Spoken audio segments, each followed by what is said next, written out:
你知道吗？日本有一个核电站叫做福岛第一核电站，它在10年前发生了一场大事故，造成了很多核污染。为了解决这个问题，日本人想出了一个办法，就是把污染的水用一种特殊的机器过滤一下，然后把它倒进海里。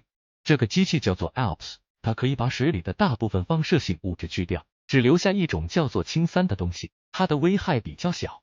日本政府说这样做是没有问题的，因为他们有一个国际组织的支持，这个组织叫做国际原子能总署，它是专门负责核能相关事务的。国际原子能总署派了一些专家去日本看了看他们的设备和计划，然后写了一份报告，说这样做是符合国际安全标准的，只要日本人能够定期检测水质和放射性水平，就不会对人类和环境造成伤害。你可能会觉得这听起来很可怕，把核污染的水倒进海里，不是会让海洋生物都变成怪物吗？其实不用担心，因为海水本来就有一些自然的放射性物质，比如钾40和铀238，它们都是从地壳和大气层中释放出来的。这些物质在海水中的浓度是很低的，所以不会对生物造成影响。而且海水还有一种神奇的能力，就是可以稀释和分散放射性物质，让它们更加难以被察觉。所以即使日本人把 ALPS 过滤过的水排放到海里，也不会让海洋变成核废料场。当然，这也不是说我们可以随便乱丢东西到海里去，我们还是要爱护我们的地球母亲，保护我们的生态环境。如果你想知道更多关于这件事情的详细情况，你可以去看看国际原子能总署的报告，它用了很多数据和图表来解释他们的审查过程和结果。欢迎来到我的频道，我是南千水，我将和大家分享各种有趣的主题，包括知识或新奇有趣的人事物介绍。我希望这个频道能够为你带来娱乐和启发，并且能够激发你的好奇心和创造力。这是一个共同成长和探索的空间，我们一起开始吧。日本政府打算把福岛核电厂的污水排到海里去，这可不是开玩笑的。这些污水里面有很多放射性物质，可能会对海洋生态和人类健康造成严重的影响。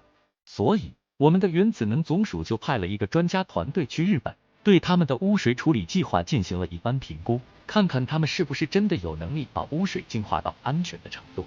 这份评估报告非常详细，涵盖了很多方面，比如说，日本政府是不是有足够的监管控制和授权，确保污水处理过程符合国际标准和规范？日本核电厂是不是有完善的安全相关系统和流程，能够有效的过滤和减少污水里面的放射性物质？日本核电厂是不是有准确地测量和分析污水里面的放射性物质的种类和含量，以及它们对环境和人体的危害程度？日本政府是不是有做好环境辐射影响评估，预测和模拟污水排放后对海洋生态和周边国家的影响？日本政府是不是有建立有效的原像和环境监测系统，能够及时发现和处理任何异常或事故？日本政府是不是有充分的质询和回应利害关系人的意见和建议，包括福岛当地居民、渔民、周边国家、国际组织等？日本核电厂是不是有做好职业辐射防护，保护工作人员的安全和健康？你可能觉得这些东西很难懂，很无聊，但其实它们都跟我们息息相关。想象一下，如果日本政府没有做好这些工作，那么污水排放后可能会发生什么事情呢？海洋生物可能会受到放射性物质的污染，变成怪物或者死亡。我们吃到的海鲜可能会含有放射性物质，影响我们的身体健康。海洋水流可能会把放射性物质带到其他国家的海域，引起国际纠纷或冲突。海洋环境可能会因为放射性物质而发生变化，影响气候和生态平衡。所以，我们要感谢我们的原子能总署的专家团队，他们用自己的专业知识和责任心，帮我们监督和评估日本政府的污水处理计划，确保我们的海洋和生活不受威胁。这份报告就像是一个放大镜，让我们看清楚日本政府的污水处理计划的真实面目，也让我们更加关心和保护我们的海洋和环境。你知道吗？原子能总署的工作人员不仅要检查日本的核废水，还要检查日本的数据。他们要用自己的仪器和方法，对日本提供的数据进行核对和校正，确保没有出错或者被篡改。他们要检查的数据包括3个方面：一是核废水里面有多少放射性物质；2是周围的环境有多少辐射；3是工作人员的防护措施有多有效。这样，他们才能对日本的核安全情况有一个清楚的了解，并且给出合理的建议。这就像是一个侦探小说里面的情节，原子能总署的工作人员就像是一个聪明的侦探，日本就像是一个有嫌疑的犯人，核废水和数据就像是一个重要的证据。侦探要用自己的眼睛和耳朵对证据进行仔细的观察和分析，不能轻信犯人的话，也不能被表象所迷惑。只有这样，侦探才能找出真相，保护公众的安全。福岛核电厂的废水是怎么处理的呢？其实，他们有一套很厉害的系统，叫做 ALPS。这个系统可以把废水里的放射性物质净化掉，只留下一种叫做氢的元素。氢是最轻的元素，也是最常见的元素，它在自然界到处都有。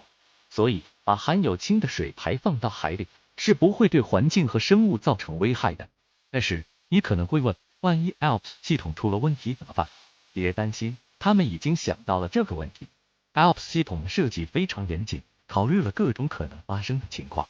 他们不只有一套 ALPS 系统，而是有多套，这样就可以互相备份。如果一套坏了，还有其他的可以用。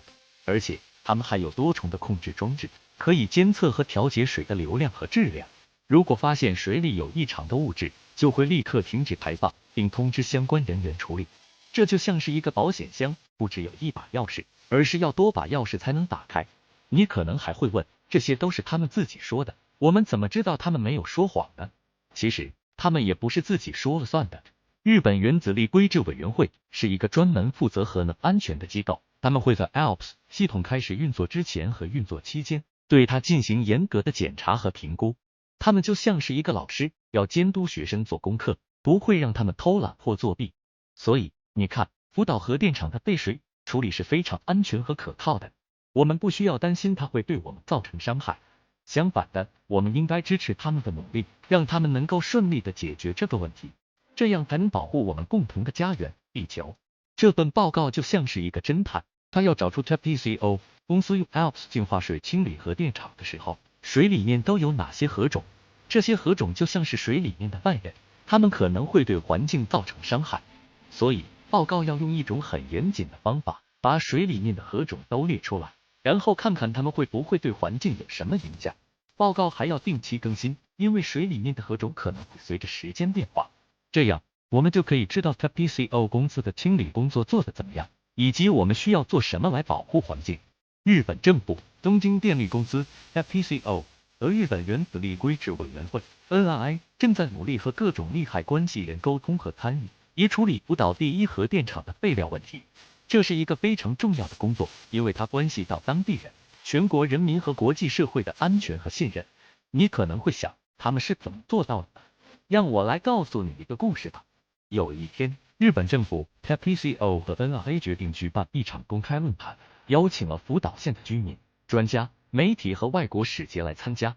他们准备了一份报告，详细介绍了他们如何处理核废料的计划，包括处理方式、时间表、风险评估和监测措施。他们还解释了他们如何遵守国际安全标准，并且定期向国际原子能机构 IAEA 报告进展。他们希望通过这份报告，让所有的利害关系人都能了解他们的工作，并且提出意见和建议。但是，他们没有想到的是，这份报告太过于专业和冗长，让很多人都听不懂或者听不下去。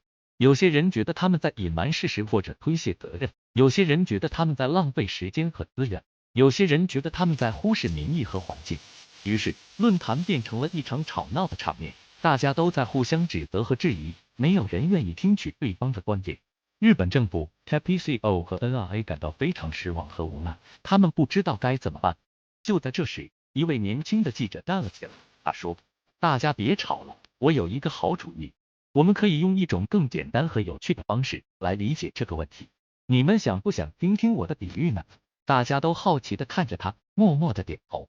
记者接着说：“其实，处理核废料就像是打扫房间，你不能把垃圾都堆在一起，也不能随便扔到别人的院子里。你要分类清理，找到合适的地方存放或者处理。你还要定期检查房间是否干净整洁，是否有什么东西需要修理或者更换。你还要跟你的家人或者邻居沟通，让他们知道你在做什么，为什么要这么做，以及你需要他们的帮助或者支持。如果你这样做了，你就能让你的房间变得更美好，也能让你的家人或者邻居更放心和高兴。”记者的话引起了大家的共鸣，他们觉得这个比喻很贴切和有趣，也很容易理解。他们开始对处理核废料的计划有了更多的兴趣和信心，也愿意提出自己的看法和想法。日本政府、TPCO 和 NRA 感到非常惊喜和感激，他们认为这位记者帮了他们一个大忙，也让他们学到了一个重要的教训。沟通和参与不仅要有内容，还要有形式。这就是我要告诉你的故事，你觉得怎么样呢？我希望你能从中学到一些东西，也能对日本政府、TPCO 和 NRA 的工作有更多的支持和信任。好了，今天的报告就到这里，谢谢大家的观看。最后，我想给大家讲一个笑话，希望你们会喜欢。有一天，一个小男孩问他的爸爸：“爸爸，你知道核能是什么吗？”爸爸说：“当然知道，核能就是把原子核分裂或融合，释放出巨大的能量。”小男孩说：“那你知道原子核是什么吗？”爸爸说：“当然知道，原子核就是原子的中心部分，由质子和中子组成。”小男孩说：“那你知道质子和中子是什么吗？”爸爸说：“当然知道，质子和中子就是由夸克和胶子组成的粒子。”小男孩说：“那你知道夸克和胶子是什么吗？”爸爸说：“当然不知道，你以为我是谁呀？日本原子力规制委员会吗？”